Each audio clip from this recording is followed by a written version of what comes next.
Yeah, I kind of assume that no one's heard the statement. Okay. Okay. Go from there.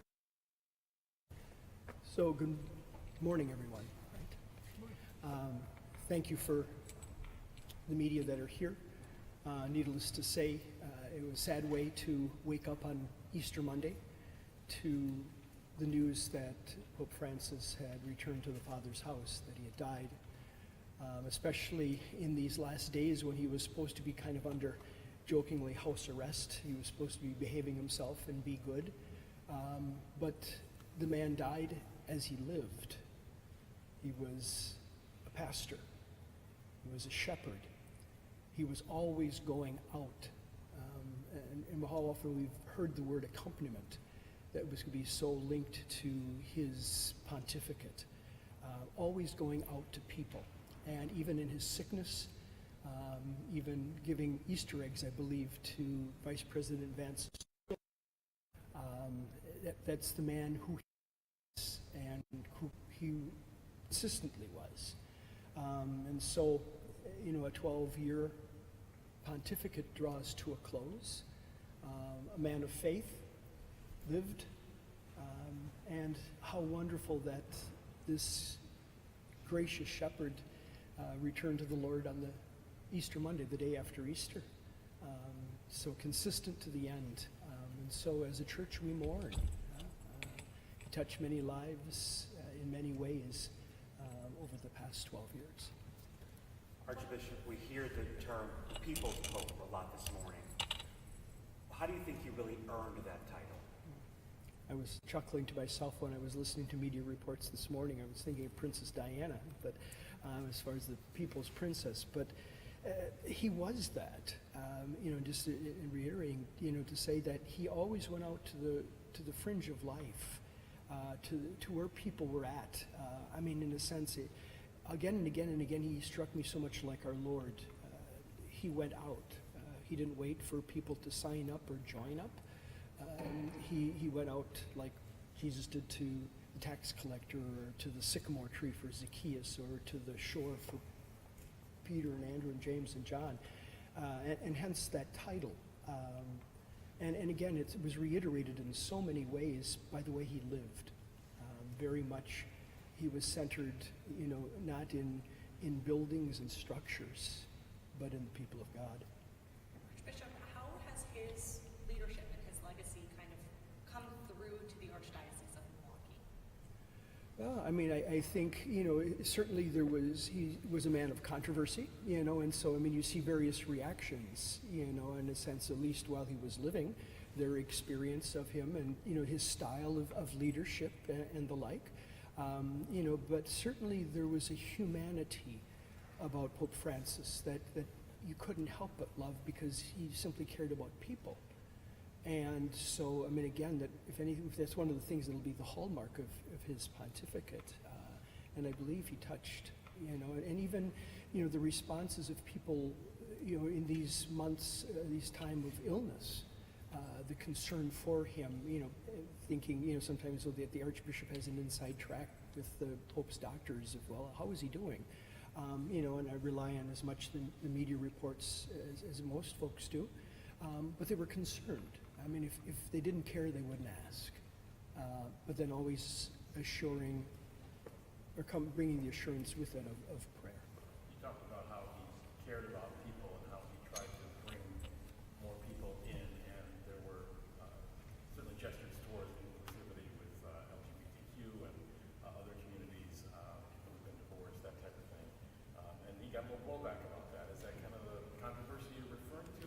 Sure. In many of those kinds of things. He brought everybody to the table. And that's a gift. Not to say that you necessarily agree with everybody at the table, but if you can't have a conversation, you can't do anything more. It's dead in the water.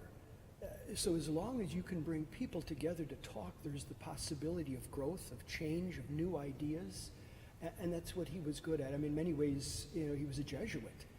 His style of training, his style of thinking, being able to ask the questions, not afraid of them, to ask the difficult questions, and even the whole notion of synodality, Because, of course, then we want to impose, at least in this country, the notion of democracy. Well, I put in my vote, I put in my request, and that's the way things are going to be. Well, I just told you what I want. You know, Francis, in a true sense, his concern was to hear and to listen and to hear people. It didn't just then presume it was all going to change.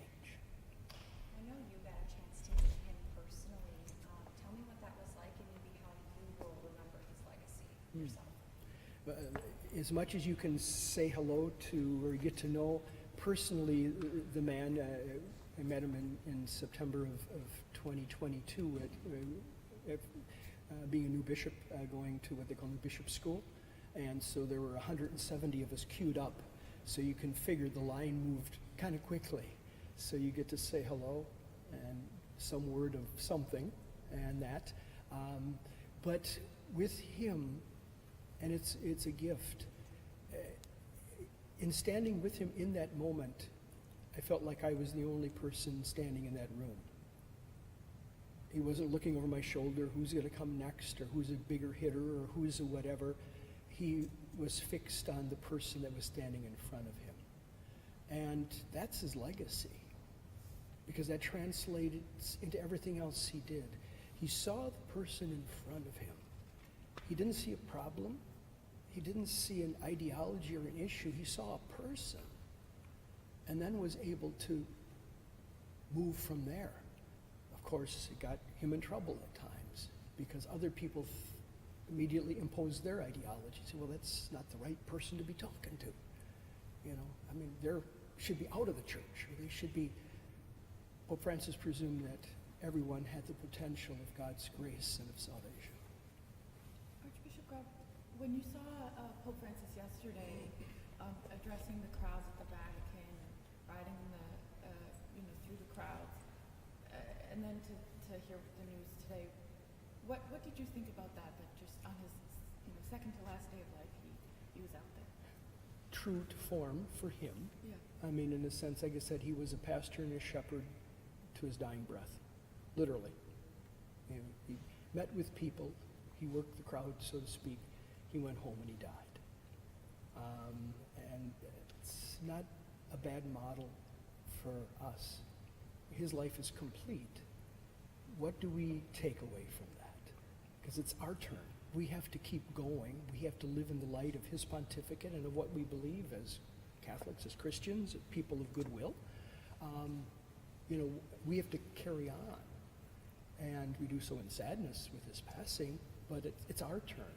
And so, again, then so much of that is his legacy, because he didn't build idols. He didn't build monolithic things to. In fact, I'm guessing as things are going to be rolled out with regards to his funeral even, there's going to be a very different simplicity to it. He didn't want to be buried as a monarch. He wanted to be buried as a servant. On that note, what's next? Do you say, it's time to carry it on? Well, I mean, in a sense, there's a very set protocol for these days, 9 days of mourning, and then the funeral, and then going into the conclave. So I mean, it's very very set steps and all of those things. So it's kind of stay tuned as they unfold, and I think it's the kind of that formula is out there. I mean, it's kind of like, okay, now at least for this local church, what are we going to do? So at noon today, the bells at the cathedral will toll 88 times for each year of his life. There will be a simple, kind of a regular, if you will, Mass, a 5:15 Mass at the cathedral. It would be in the body of the church proper instead of in the chapel, so if more people want to attend. Already the Easter candle, it was just blessed on Saturday night, is standing near the ambo, and his photograph is there. Cathedral will be open all day for people to come and to pay their respects. And then, I mean, in parishes, there's directives, so that, parishes, as they are able or see fit, to remember him in mourning and in prayer. And we're looking at kind of what are the next steps, So things are happening in varying degrees over these next 2 weeks. Archbishop, what is your message to those who may be kind of mourning and kind of uncertain of what comes next in the church after the passing of Pope Francis? Well, one thing that comes to mind is, timing is everything. And again, just what happened with his life yesterday and passing, and in a sense, to go out. What a time of the year to go out, to go home. I mean, everything that he had lived and believed, and it happens that he passes, between Easter Sunday and Easter Monday, early this morning, whenever exactly that was. But I mean, for him, the message, hopefully, and for all of us, is to continue to step into the fray. We certainly have to continue to assure and shore up the people who are already present in our churches for worship, for prayer, that are praying, the faithful. But how do we continue to go out to people, regardless of who they are? In a sense, ours is not the seat of judgment. Ours should be the seat of mercy and bringing people in. And so how do we do that? It's a learning curve that I think we have to look at every day, not just as a church, but as individuals. So what do you hope to see in the next Pope? The successor of St. Peter. I don't mean to be smart in saying that. I mean, in a sense, there's going to be a group of cardinals that are going to go into a conclave. There's the old joke that the man going in as Pope comes out as a cardinal. So in a sense, as much as there's the human dimension, and even, dare I say, the politics, we also believe as people of faith that the Holy Spirit is at work in that. And I mean, I think back, I have great devotion and love for Pope, now St. John the 23rd. He's supposed to be an interim Pope, just keep the seat warm for a couple of years and go into glory while we kind of groom somebody else. And he turned the church on its head. And then you look at, if you just trace the trajectory of the last couple of popes, from Paul VI, John Paul I, John Paul II, Benedict. I mean, diverse ideologies, if you will, or traditions, and yet, so in a sense, for me, it's kind of like stay tuned in the best sense, and pray. Pray that the cardinals go into the conclave, set aside and do their best to elect who will be the next best successor to St. Peter. Archbishop, from my understanding, the canonization was on Friday. Is there any delays to that? For any delays on that since I'm missing the canonization of Carlos. Was it Carlos? I mean, that's done. I mean, the ritual. I mean, at least my understanding. I haven't looked at the specifics of it. But I mean, if it has been announced that he is to be canonized, that means that a process is done. My sense is that maybe the ritual actually hasn't done the actual formal ceremony of canonization. So it's maybe this in-between time. So if anything, my guess, it'll be put on hold. But I don't think in any way it's going to be rescinded. Because it is such a, I'd say, challenging time for the church and moving forward, and like you said, drawing more people in, or in a lot of cases, back into the church. What message would the next Pope need to send to do that? I mean, I think that, I've said it in different ways in other interviews. The pendulum seldom stays long in the middle. It swings from one extreme to the other. So much of that is life. You can have another side discussion of American politics and whatever, the extremes. So, I mean, if anything, we best hope to pray, I mean, in the sense that someone is elected that can walk a middle course, because that's the more difficult. It's easy to be in a polarity. That's the easiest thing in the world. But to be able to walk into the mix and to chart a middle course, Again, where all voices are heard. They're not threatened, they're not seen as threatening, because how else? I mean, again and again, we see in Scripture the call that there is to be one flock and one shepherd. It's not, this crowd or that crowd or whatever crowd. It's one, meaning in the wholeness. And so, again, it is hope and pray, that be a focus, but I know it's something I won't be privy to, so. If you're done with your questions, we have Bishop Haynes and Bishop Sherman who can talk about their personal experiences with the Pope. Okay. You want me to stay up here or do you want me to step up? Thank you again This is very much. Bishop Haynes.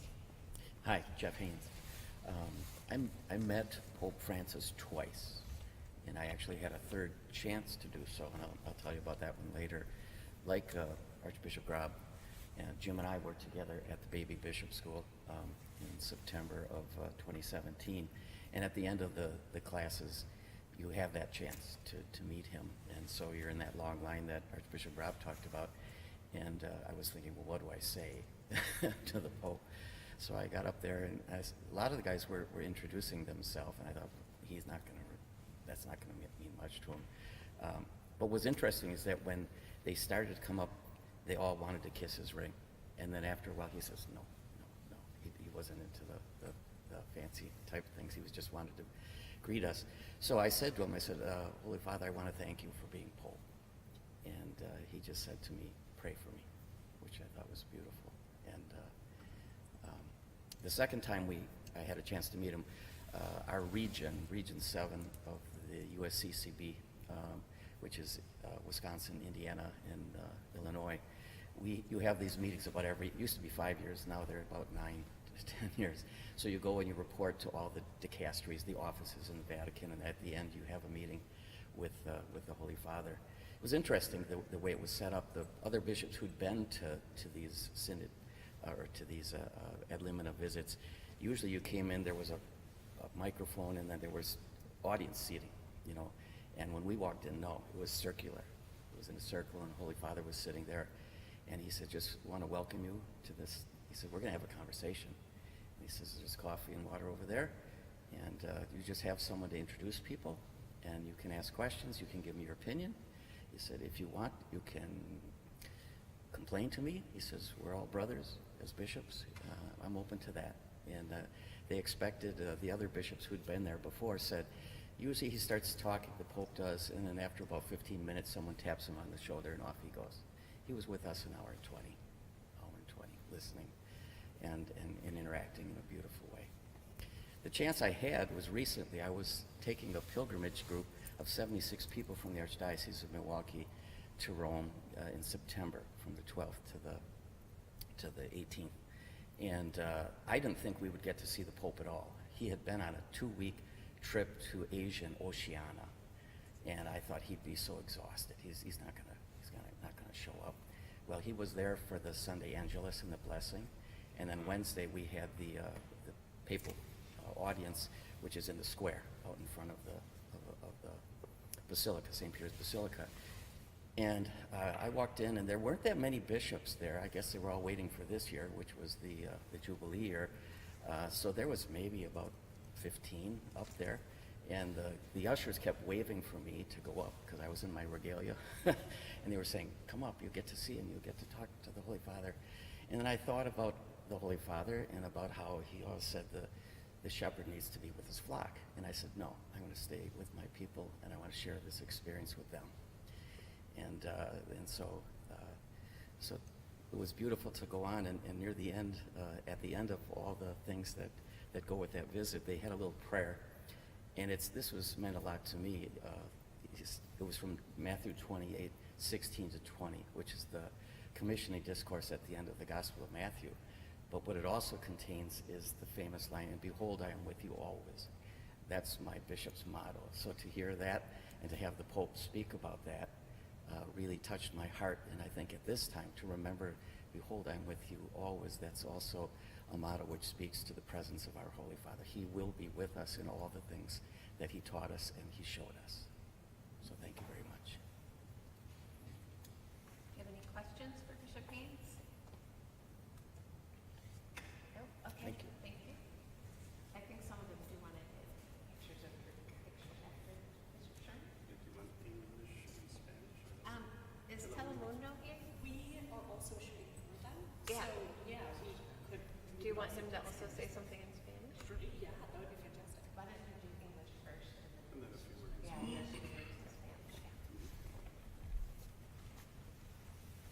Well, I'm Bishop Jim Sherman, Auxiliary Bishop of the Archdiocese of Milwaukee, along with Bishop Haynes. And it was really a kind of a shock and very sad this morning to wake up to the news during this very joyful season that Pope Francis had passed away.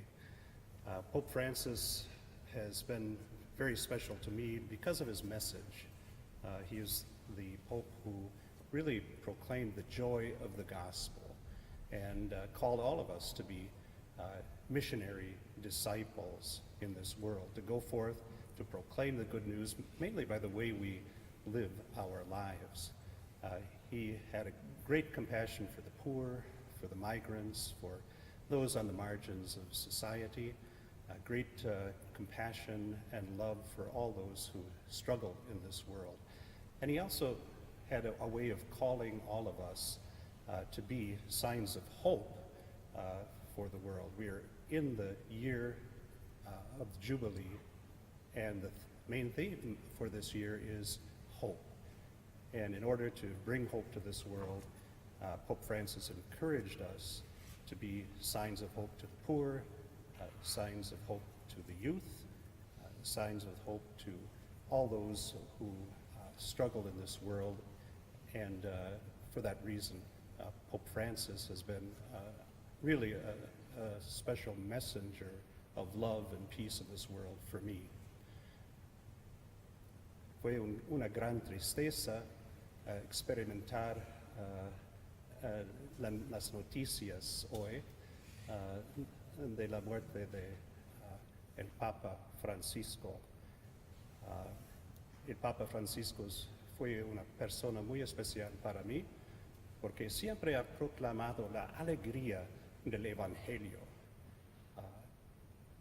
El Papa fue como una persona que ha tenido compasión para los más pobres, para los migrantes, para los en las márgenes de nuestra sociedad. Siempre nos han enseñado que es necesario para nosotros ser mensajeros de la paz, mensajeros del amor y sobre todo mensajeros de la esperanza en este mundo. Este año es el año jubilar que tiene el tema de esperanza. Y el Papa Francisco siempre nos han dicho que para traer esperanza a este mundo tenemos que ser señales, signos de esperanza para los demás, para los pobres, para los jóvenes, para los migrantes y los demás que sufren en este mundo. En este día, al contemplar su vida, yo sí tengo un sentido de alegría durante este tiempo de la resurrección de Jesucristo, porque el Papa siempre ha tratado de ser una reflexión de Cristo para los demás. Entonces, en este día quiero darle gracias a Dios por los años de que el Papa Francisco fue como para nosotros el buen pastor. Gracias.